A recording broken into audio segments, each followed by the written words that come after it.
All right, I have not done much filming in Vermont so far. I think this is day 3 or 4.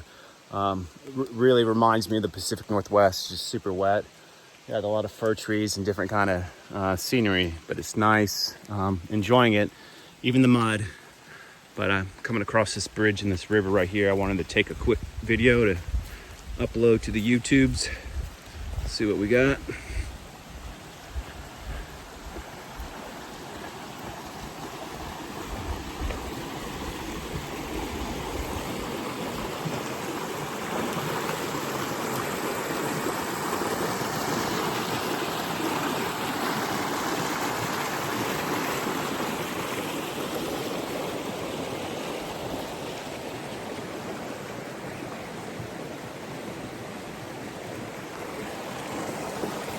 Yeah, pretty nice.